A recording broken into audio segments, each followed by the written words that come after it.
better and finish the semester instead of with kind of the normal, which is awful, um, stress, of the semester, that we are doing it with ease. So I don't mean that it's easy. It's not easy. But what we're looking for in these next 5 days is to create more of a feeling of ease around the end of the semester. All right, so hello, it is now 12 o'clock. So those of you who are joining, as you come on, please give me a comment so I know that you're out there. Hi, Nympha. Yay. So, so hi, everyone. My name is Kathy Mazak, and I am an academic writing coach who helps academic women like you write and publish more. So I do this through a number of ways. I have courses. I have a writing retreat that I hold in Puerto Rico twice a year. One's coming up in January if you're interested. And I have the Academic Women's Writing Collective. And that is a group online that actually is sponsoring this little live video series. If you want to find out more about the Academic Women's Writing Collective, the link is right here under my face. I figured out how to do that and I feel very fancy. Okay, so I have notes, so I'll be talking from notes.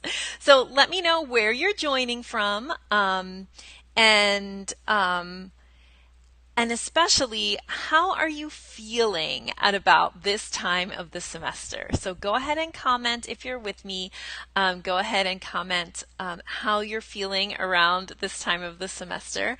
I realize that I'm starting to feel the weight of the semester. And we are, this of course depends on whether you're on trimesters or semesters. We are on 15-week semesters and we are in week 11. So that means it's kind of, that last stretch of grading and doing things. All right, Lisa, I'll see you later.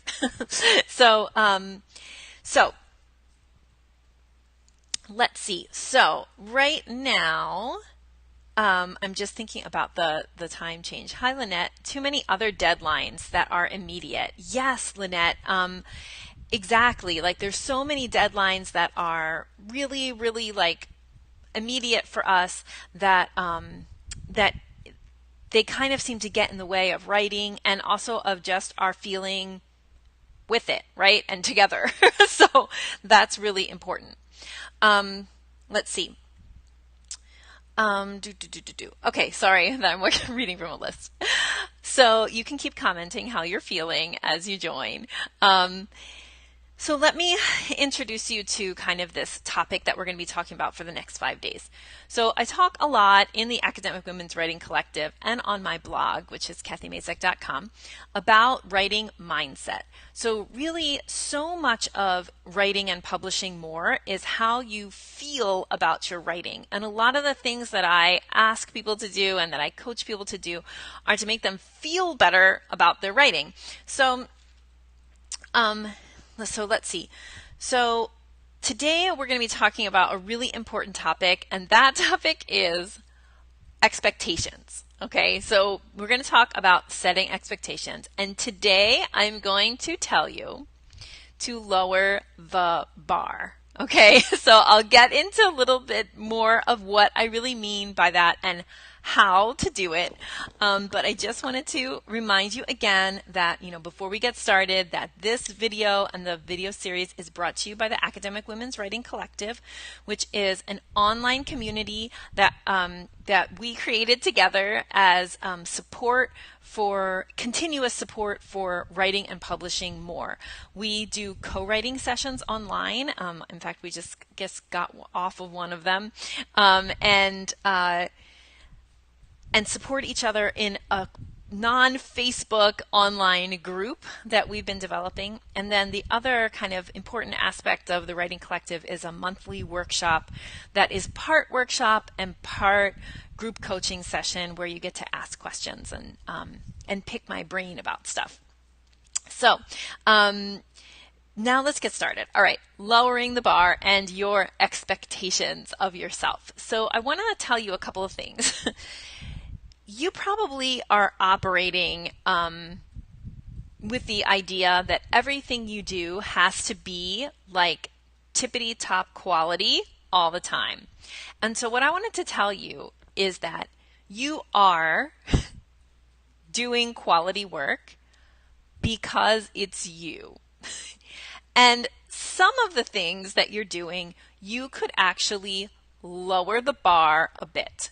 So this sounds probably sounds probably like a little bit like scary to some people, and especially if you're like pre-tenure and you're thinking about tenure and you feel like, wow, I have to do everything at like this level that is like super high, and I have to be on for like the years and years up until tenure, right? And it gets very, very stressful, and it does not let us write because it kind of paralyzes us, and we don't do our job with ease, right? When we're feeling all of that stress. So what I want to encourage you to do is to think about lowering the bar.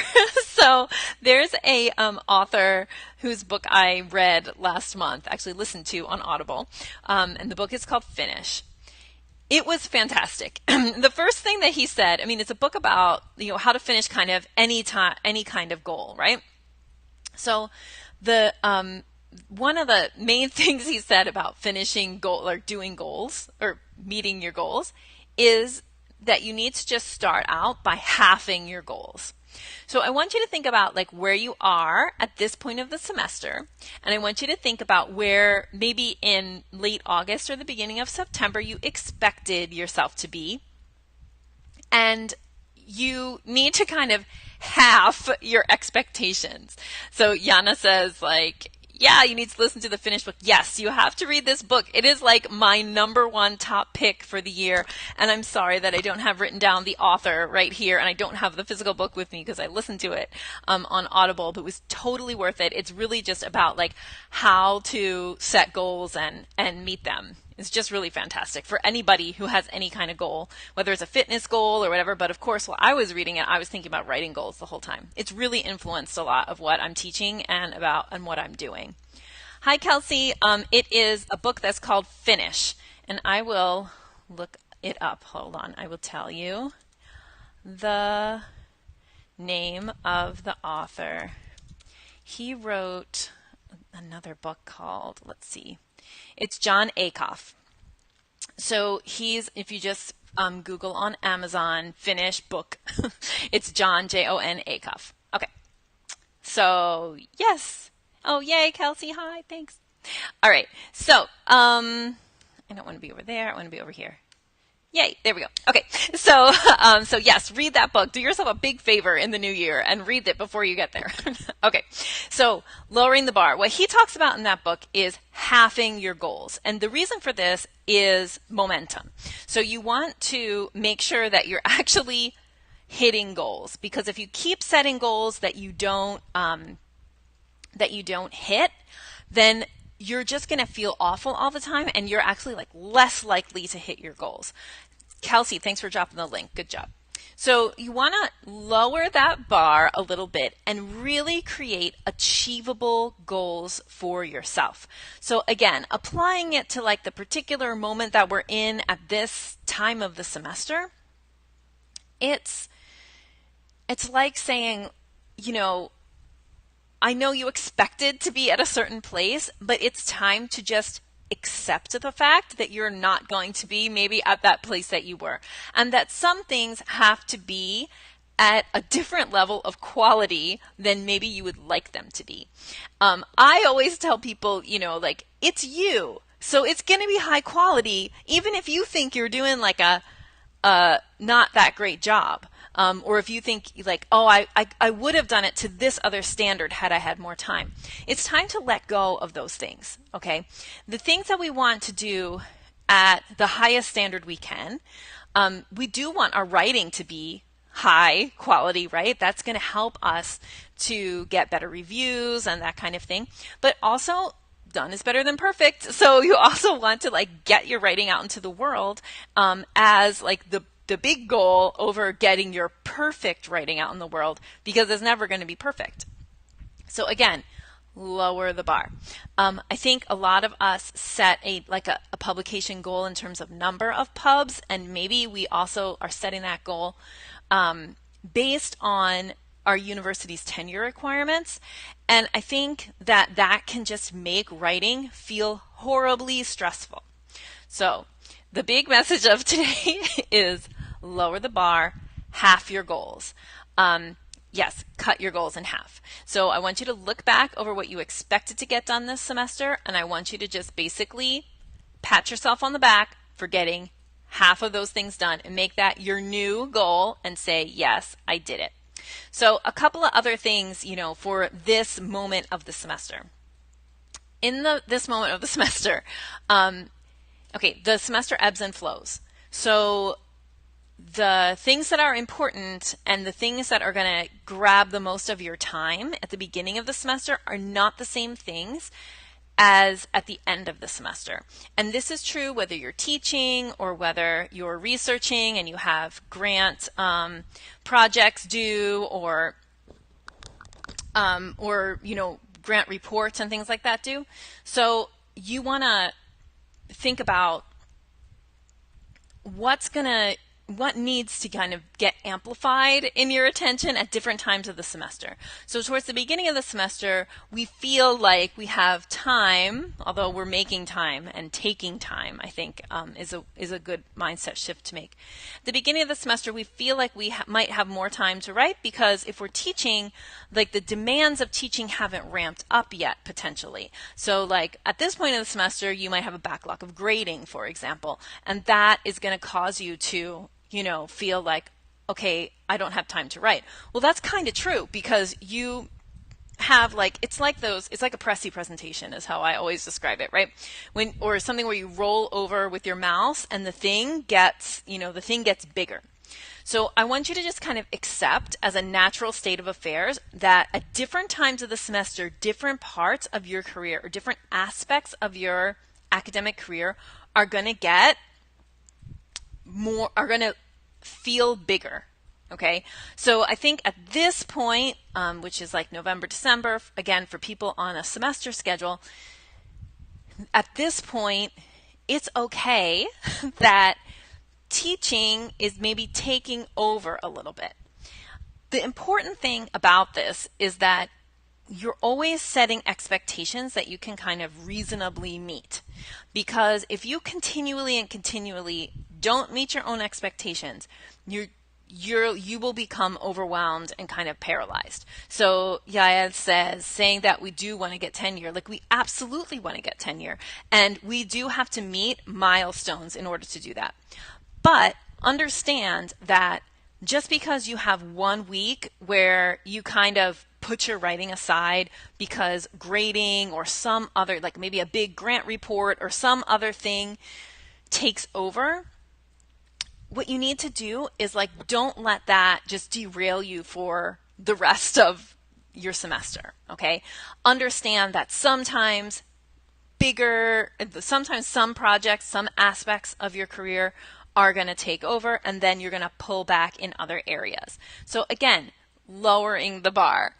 You have certain standards for yourself. In some areas, maybe you're not going to meet those standards all the time because, as I tell people, I got little hairs flying in my face. As I tell people, you can't constantly have your foot completely down on the gas for every single aspect of your career, because you will burn out. And what I really want to talk about this week is that, prevention of burnout, prevention of freaking out, and doing things with more ease. So the big idea that I want you to take away from this little video is to lower the bar and give yourself a break and be gentle on yourself at this particular time of the semester. I highly recommend the John Acuff book, Finish, for goal setting. That would be a great Christmas read. go ahead and read it over Christmas or over the holiday break. And before we finish up, I just want to remind you again that the Academic Women's Writing Collective is open for enrollment. So if you're looking for support and accountability, and for people to write with, so basically kind of a core aspect of the Academic Women's Writing Collective is that we write together. So we have a dedicated Zoom link that anybody can jump on at any time if you're a member of the collective, and we have subgroups inside the collective that people make their own time during the week where they're writing together. We span the globe. We have people in Europe, we have people in Asia, we have people in New Zealand, Australia, all around the world. We have people in South America. So you should be able to find somebody who's in your time zone or close to it so that you can find times to write together. We all write together on Mondays, and then other subgroups form like writing times to be together during the week. And then the other super valuable thing is that we do monthly writing workshops. We've done a workshop on co-authoring. This month's workshop is going to be about writing the literature review, which I'm so super excited to talk about because people identify it as a stumbling block all the time. So I'm going to talk about, how to write the lit review and lit review for different genres and in different ways. So that's going to be super valuable. And in December, our workshop is going to be all about planning your writing year. So setting those goals and planning out your 2019 writing. So there is not a better time to get into the Academic Women's Writing Collective. You can check it out at the link below my face, which is bit.ly/AW Writing Collective. And you can join today and we can be writing together this afternoon. Any questions that you have, go ahead and put them in the comments. Also, I want to tell you a little preview of tomorrow's topic. Okay, so tomorrow's topic is going to be about the comparison game. So whether you realize it or not, you might be playing a comparison game between yourself and other people in your field. And we're going to be talking about that and how to stop doing that tomorrow during these live videos. So please go ahead and ask me any questions quickly in the chat before I sign off.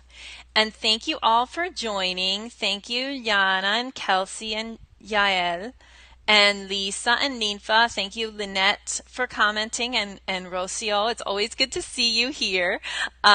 If you're watching the replay, you can also go ahead and comment, and please just tag me so that I can find it later. Something that I've been doing recently, and I'll talk more about this in a future video, I'm sure, is I'm